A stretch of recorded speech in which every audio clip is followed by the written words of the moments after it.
You are wicked. You deserve the worst. You chose struggle. Let me enjoy your man for you. From village besties to bitter enemies, how one man destroyed their friendship. In the dusty Red Earth village of Kijiji, where the sun painted the hills gold at dawn and the river sang lullabies at dusk, two girls were born on the same rainy night. Amina and Zara. Their mothers, best friends since girlhood, laughed as the babies cried in unison. From that day, the girls were inseparable, sharing mangoes from the same tree, chasing goats through the maize fields, and whispering dreams under the stars. Amina was the village's quiet fire. While others played, she sat by the kerosene lamp, tracing letters in the sand with a stick. "One day I will become a lawyer," she told the elders, "and fight for our land when the big men come to steal it." Her hands were always busy, fetching water, helping her father in the shamba, studying old books borrowed from the missionary school. Zara, with her bright eyes and quick laugh, wanted the world faster.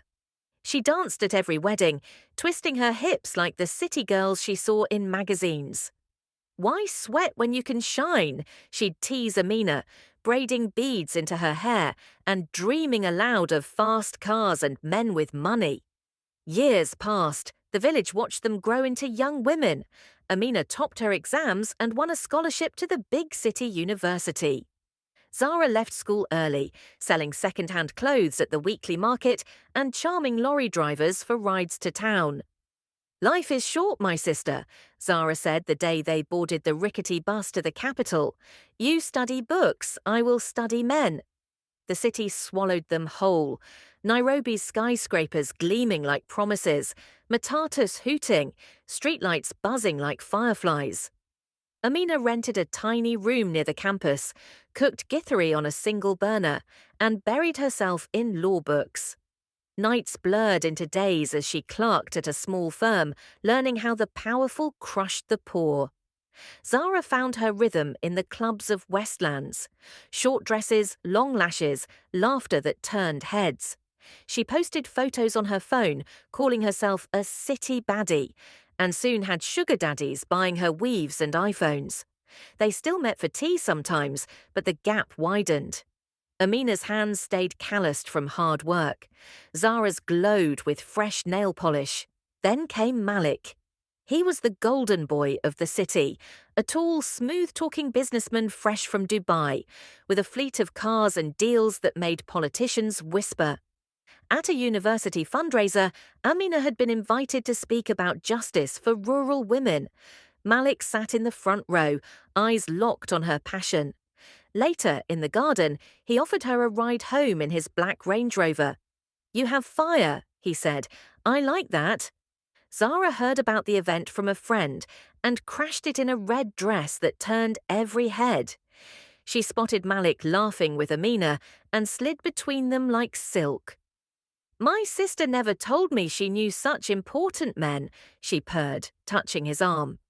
That night, Malik took both girls for drinks, expensive ones. Amina spoke of court cases and changing laws. Zara laughed at his jokes, leaned close and whispered promises with her eyes. By the next weekend, Malik's driver was picking Zara up for dinners at rooftop restaurants. Amina waited for a call that never came. The fight exploded at Zara's new apartment. Walls painted gold, fridge full of champagne. Amina stormed in after hearing the rumors. "He was mine first. You always do this. Take the easy road. Take what isn't yours." Zara laughed, sharp and cold. "Easy? I made him notice me while you were busy reading dusty files. Wake up, Amina. Men like Malik don't marry struggle. They marry shine." They shouted until neighbors banged on the walls. Old village friendship cracked like dry clay. "We are done," Amina said, tears burning. "From today, you are just a girl I once knew." Malik chose the shine. Within months, he and Zara were the city's hottest couple. Private jets to Mombasa, photos at the beach, a flashy wedding under fairy lights where village relatives clapped in borrowed suits. Zara posted everything: the diamond ring, the luxury cars, the life she always craved. Amina buried the pain in her books. She graduated top of her class, joined a top law firm, and started winning cases against land grabbers and corrupt officials. Her name began to appear in newspapers. The village girl turning the law into a weapon. Then the storm hit Malik. One morning, government agents raided his offices. Bad deals, fake contracts, money vanished overseas. His empire crumbled like termite-riddled wood. Cars were repossessed. The big house in Karen was sold. Zara watched her wardrobe of designer clothes shrink to suitcases. Malik grew bitter, drinking too much, disappearing for nights. One evening she came home early and found him with another woman in their half-empty bedroom. The fight was uglier than the one with Amina. "You only loved the money," he shouted. Zara slapped him. "And you only loved the way I looked beside it." He left her with nothing but debts and a broken heart. Across town, Amina stood in a courtroom, arguing a landmark case that returned stolen land to hundreds of rural families. The judge watched her with quiet respect. His name was Justice Mbugua, wise, steady, a man who had risen the same hard way. After the victory, he asked her to dinner. No flash, just honest talk under the stars.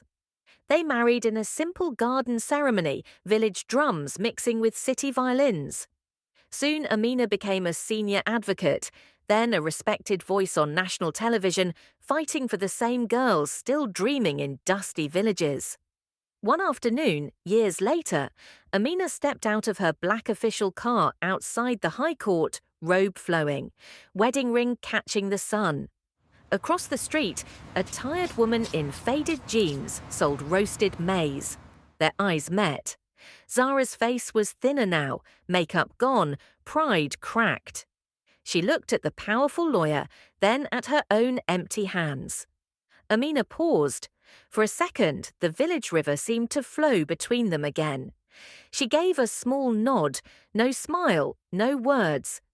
Then she walked into the courthouse, head high, the girl who chose the long road and found the stars waiting at the end.